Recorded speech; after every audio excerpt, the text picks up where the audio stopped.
Hello and welcome to the Leading with Lean podcast. My name's Philip Holt, author of Leading with Lean, The Simplicity of Lean, and Leading Lean by Living Lean. And in this podcast, I narrate all three of my books, chapter by chapter, in which I share with you my over 30 years of experience as a lean leader across many companies globally. The Simplicity of Lean, Chapter 9, Job Instruction. Training within Industry, TWI. TWI began in the USA as part of the Second World War effort, with similar programs established in the UK and other Allied countries. It was intended to bolster productivity and support the vastly changing face of the workforce, as for the first time, mass numbers of women were drafted into factories. With the necessity of war requiring quick solutions to productivity, TWI was the answer, and by the end of the war, over 1.6 million workers across 16,500 plants in the US had received certified training. According to the TWI Institute, the TWI service throughout the war monitored 600 companies, reporting the following results. 86% increased production by at least 25%, 100% reduced training time by 25% or more, 88% reduced labour hours by over 25%, 55% reduced scrap by at least 25%, and 100% reduced grievances by more than 25%. However, despite this success, the post-war years saw the US and its allies effectively forget about the benefits of TWI and revert back to the traditional approaches to staff training. In the meantime, the Japanese, destitute as a result of devastating losses related to the war, readily adopted TWI, among other quality management tools being taught to them as part of the Allies' restoration efforts led by the USA. TWI's use is still widespread amongst Japanese companies, and it underpins the success of the Toyota production system Toyota Way. TWI is relatively simple in its design, but is critical in supporting the teaching skills that all good leaders must possess. Without this skill, they are unable to pass on their knowledge and experience effectively, no matter how good they may be in their profession. Back to the future. Despite it being more than 70 years since its development, TWI has changed little, as the fundamentals are sound. Some of the tools used to train, such as computerized aids, simulations, and even virtual reality, are much enhanced, but the approach that the instructor should follow remains the same. The Toyota Way's approach to job instruction is essentially the same as TWI. How to get ready to instruct? Number 1, have a planning timetable. How much skill do you expect the trainee to have, and by what date? Number 2, break down the job. List major steps, pick out the key points. Safety is always a key point. Number 3, have everything ready, the right equipment, materials and supplies. Number 4, have the workplace properly arranged, just as the team member will be expected to keep it.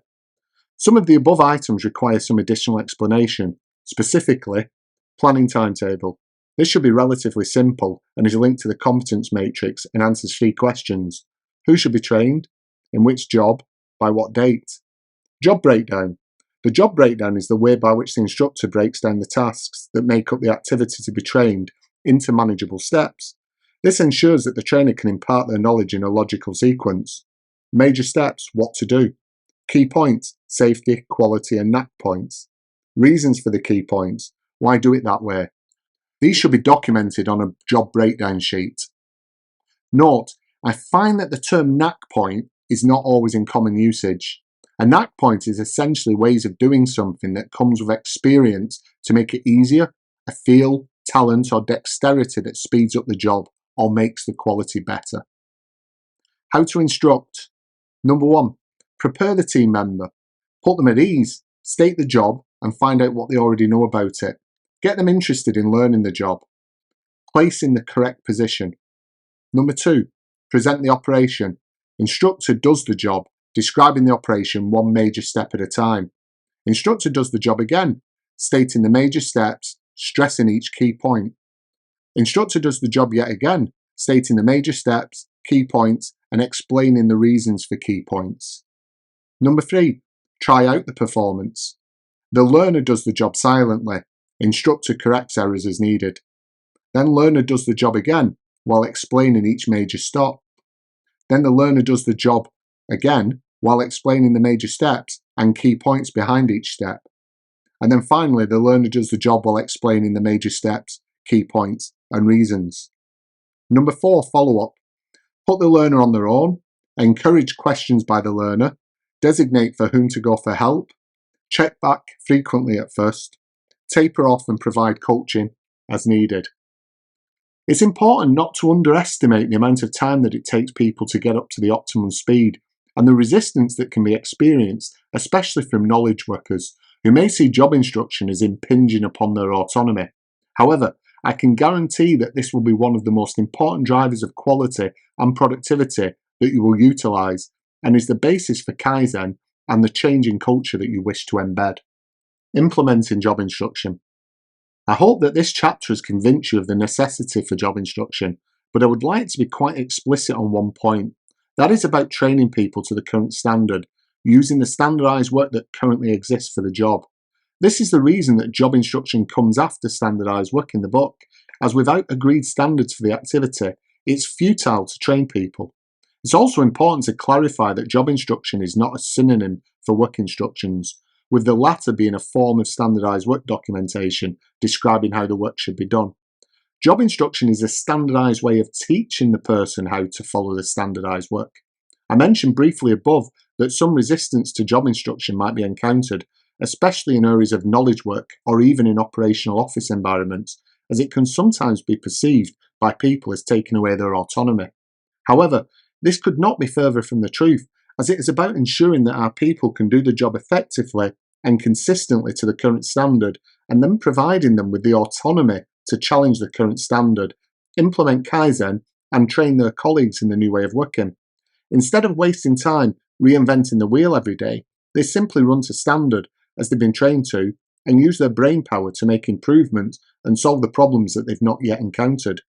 It's important to note that job instruction is not only for people starting the role, but it's an ongoing process as Kaizen are implemented and new tools, processes, or working practices are introduced.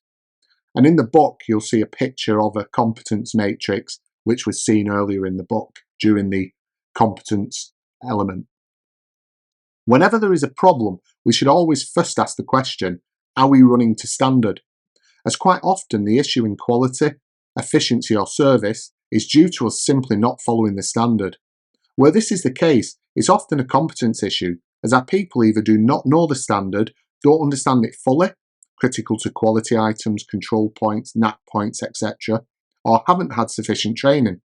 By doing this, we can start to demonstrate to our team members the frequency of problems generated by training needs and the opportunity to improve and reduce variability through a common and effective competence management approach. As with all aspects of the lean system, implementing job instruction is therefore as much about changing our team members' attitude to competence management as it is about implementing the tools.